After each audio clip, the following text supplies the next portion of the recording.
Hello, this is Reverend Dr. David Chotka of Spirit Equipped Ministries. We've had a successful book launch with the new book, Hey, Are You There? It's Me, God, How to Listen, Test, and Know When God Speaks. And I met a podcaster who wanted to do an interview with me, but she wanted to know if there was a real estate connection about hearing the voice of God attached to buying or selling real estate. And I do have a story, although it's not in the book, but it fits the theme. So I remember this moment, and it's a delightful story, and I think the end of the story is going to make you laugh, and maybe it's going to make the small hairs rise on the back of your neck. But here's the story. My wife and I were both quite broke. We were recently graduated students, and we had no equity. We were first-time buyers. We had both spent our savings to complete our studies so that we could go to school, and we had cashed out almost everything. Well, we were freshly married about 2 years. The year was 1992. And my wife had just passed through the birthing of our son, and it was a very hard birth. In fact, she very nearly died giving birth to our son. I almost lost her and my son. Anyway, he was born 2 months early by C-section, and he was in need of a special care nursery. And my wife, afflicted with muscular dystrophy, had lost a lot of ground through that grinding medical time. And beyond this, the church plant that I was serving in the Vancouver area couldn't afford to pay the lead pastor plus me, the associate, plus a secretary, plus the rental of a rental space, plus the rental of an office. It was just too much for that church plant to bear. And so I will tell you, there was a lot of love in that place, but there was no cash. So with great reluctance, I started applying to churches to serve, and I was accepted in a congregation fully 4,000 kilometers away, 2,500 miles if you're in the U.S., the distance from Vancouver to Chatham, Ontario, 60 miles east of the Detroit-Windsor border. Now, we moved there when my son was just out of special care nursery. He had to have special care because he was born underweight. He was early. And he had gotten to 6 pounds after 2 months of special care. And there was no choice about moving. I had to provide, and this is the only door of opportunity that opened. So we moved to Chatham, and we were able to stay in a home of snowbirds who went south for the winter. We settled in, and my wife became severely ill with postpartum depression, and we had no family close by. I was starting my new role, and I had no choice except to give primary care to our son, while my wife was dealing with feeling like she was watching events from the corner of the room, looking down at what was happening, and she would have these fits of crying uncontrollably. It was not an easy time. Eventually, she received the medication she needs. She started to level out, and our life began to come to a normal range. But we needed to find a new home and only had enough for a down payment on a starter fix-me-up place. Now, in those days, a decent 3-bedroom, 2-bath home cost between $110,000 and $120,000, and oh, if we could only return to those days. But I had a small down payment and my new wage, and with the down payment and my new wage, I would qualify for a bank loan of about $95,000, so not a decent place, but a starter home. We were looking for something lower priced, maybe a tired older home in need of repair or a fix-me-up home, and we got approved for the $95,000 and started looking. There weren't very many rentals in that town, so we really knew that we had to buy, and our newborn child needed a place where he could play and so on. So the real estate fellow named Martin started taking us around to various homes, and the story was pretty regularly almost the same. Each suitable home was priced a little too high for our small down payment. Meanwhile, my wife was gradually restoring to her old self while we house sat for the snowbirds. In those days, the realtor used to give us copies of a large book called a multiple listing service at MLS Magazine, and it would have pictures of listings and locations and the prices and the amenities and so on, and the neighborhood the place was in. Well, one day, while my wife was at home perusing this listing book, she saw a very blurry picture of a home in a nice subdivision. It had a pie-shaped lot in a circle crescent, and it was priced at $112,000, which was fully $20,000 above our number. Well, she asked the realtor, and he indicated the house had just been taken off the market. The price was too high anyway. And still, my wife, every time she looked at that blurry picture, something pulled inside of her. She couldn't resist looking at that house. Now, about that time, about half of her time was spent giving care to our son, and the other half was spent recovering from everything that she'd went through. And one day, she'd had enough of being inside the four walls. And so she wanted to get out of the house, and so we asked the realtor to show us the blurry house, up close to see what it looked like, even though it wasn't on the market, just for a ride out of the house. So he pulled up in his vehicle. We got in. He drove us over to there, and we pulled up into that driveway midday. Here is where the moment of hearing God came from. We both looked at the home, and the three of us, all three of us at the same time, had a profound sense of peace rise within. And then my wife and I looked at him and we said, "Oh, I think that's our home."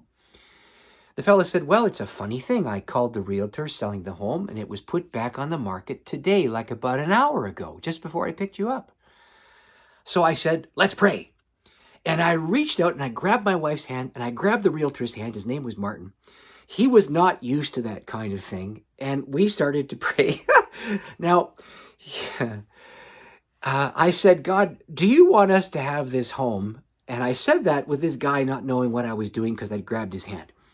He looked at us very oddly, but he belonged to my church, and he couldn't protest a pastor who wanted to pray. Anyway, I was given what I will call an instant download. The only way I can describe this is I had a sudden sense of knowing joined together with a profound sense of peace that rose inside of me. And that knowing turned into a growing conviction. Then I was given a picture in the eye of my imagination. It was one of those old-fashioned projector screens that people used to have in their homes for home movies.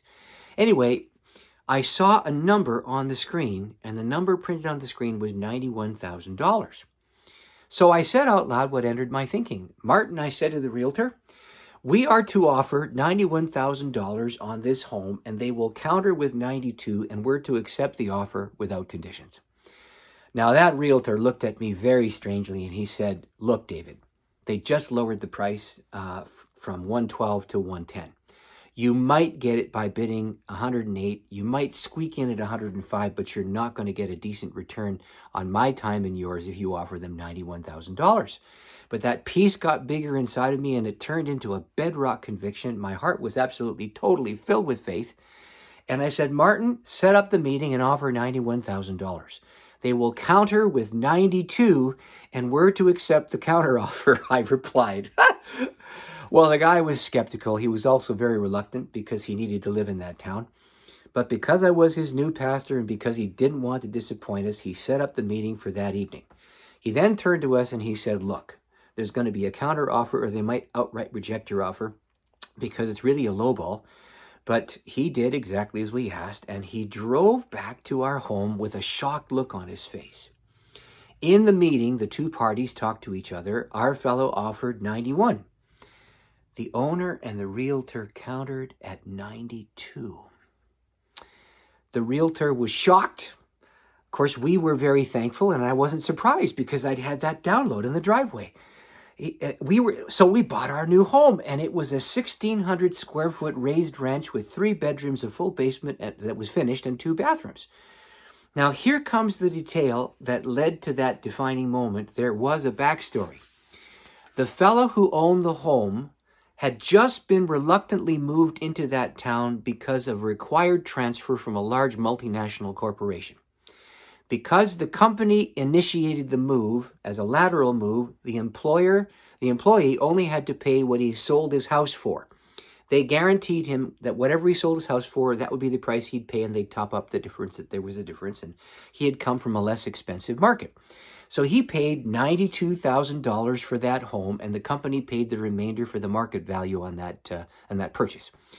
Then, in the midst of moving in, the multinational corporation restructured, and that company, in a high-level board meeting, decided to close down the plant that he had been transferred to only 2 months after he arrived.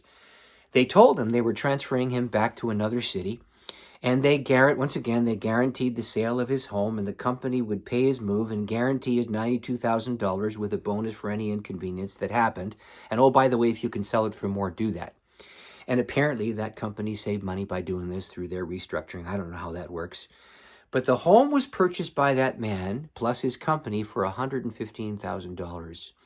He'd paid 92. The company had paid the extra 23 because they had guaranteed him that. Then they told him to move again. He put the house on the market, but there was a problem. Here was the problem.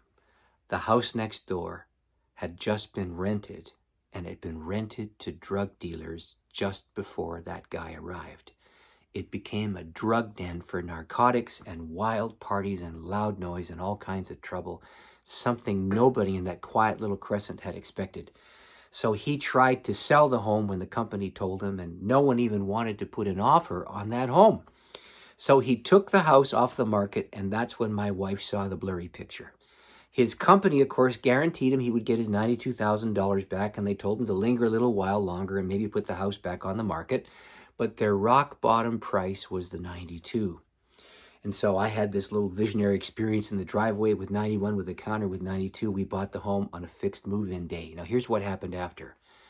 We found out later that just before we moved in, there was a drug raid by the local police, and the drug-dealing renters were arrested. The landlord next door, greatly relieved, was able to upgrade that home, and new neighbors in our circle thought we were absolutely the best.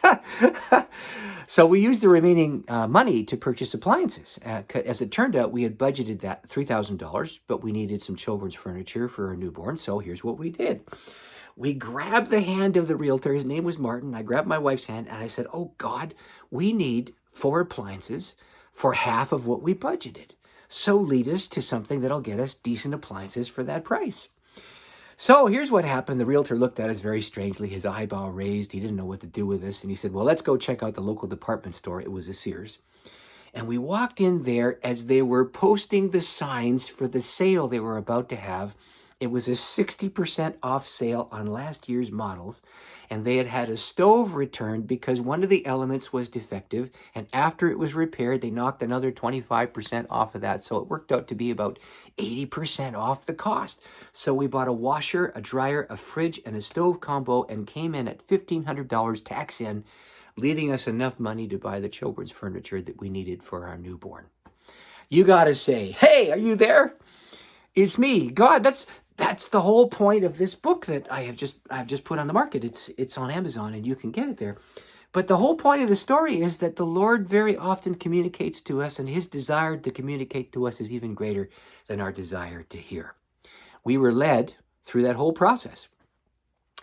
It's an amazing thing, and you can be led to, and you can learn to pay attention to the signals that God would give you as you are being led into the things that God would say to you. So listen, I don't know if you're welcome to subscribe to my YouTube channel. You're welcome to subscribe to my website. Please go to my website, www.spiritequip.com. And if you want to get more updates and blogs and things like this posted to you, simply put your information in there and we will send these out to you as we're able. This is the Reverend Dr. David Chotka of Spirit Equip Ministries. May the Lord bless, and may you be pleasantly and delightfully surprised when God guides.